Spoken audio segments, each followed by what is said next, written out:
Hi, నమస్తే all. Welcome to Lasya with ma'am channel. Hi అండి, నమస్తే. ఈరోజు శివరాత్రి కదండి. మీకు శివరాత్రి గురించి నాకు తెలిసిన కొన్ని విషయాలు చెప్దామని మీ ముందుకు వచ్చానండి. ఈరోజు పొద్దున్నే లేచి పూజ గది, ఇల్లు అన్నీ శుభ్రం చేసుకున్నానండి. చేసుకుని దేవుడికి కావాల్సినవన్నీ ప్రిపేర్ చేసుకున్నాను. పువ్వులు, పళ్ళు అన్నీ కూడా ప్రసాదం అన్నీ ప్రిపేర్ చేసుకున్నాను. అయితే దేవుడికి కావాల్సిన నైవేద్యం అవి ప్రిపేర్ చేసుకుంటున్నాను అనమాట. చలివిడి, వడపప్పు, అటుకులు, బెల్లం, కొబ్బరికాయ అన్నీ కూడా ప్రిపేర్ చేసుకుని అన్నీ సర్దుకున్నాను. దీపారాధన చేశానండి. దీపారాధన చేసుకుని దేవుడికి నైవేద్యం సమర్పించాను. శివాష్టోత్రాలు, బిల్వాష్టకం, లింగాష్టకం చదివానండి. ఇంకా పూజ అంతా హారతి ఇచ్చి మొత్తం పూజ అంతా ముగించుకున్నాను. మా లాస్యాన్ని లేవమని ఎప్పటి నుంచో అరుస్తూ ఉన్నానండి. ఏదో ఇప్పుడు లేచింది, గుడికి రెడీ అవుతుంది. అయితే ఈరోజు నేను ఉపవాసం ఉన్నానండి. ఉపవాసం అనేది పాలు, పళ్ళు, వాటర్ ఏదో ఒకటి వండింది కాకుండా ఇవి ఏవో ఒకటి తీసుకుని మనం అలా ఉపవాసం ఉండాలండి రోజంతా. దేవుడికి దగ్గరగా ఉండాలి అని అర్థం అంతే. అంతేకాని చాలామంది కటిక ఉపవాసం చేసేసి నీరసం తెచ్చుకుని నెక్స్ట్ డే సెలైన్ బాటిల్ ఎక్కించుకుని అంతేం ఉండదండి.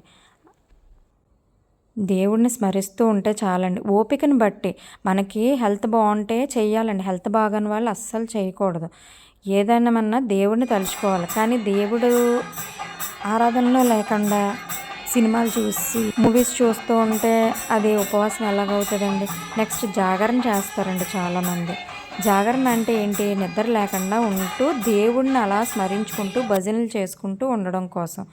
కానీ చాలామంది జాగరణ చేస్తారు కానీ నైట్ మూవీస్కి వెళ్ళిపోవడం, ఆ రాత్రి 1 గంట వరకు సినిమా చూసాను, ఈరోజు అయిపోయింది జాగరణ చేశాను అని అనుకుంటారు. కానీ అది తప్పండి.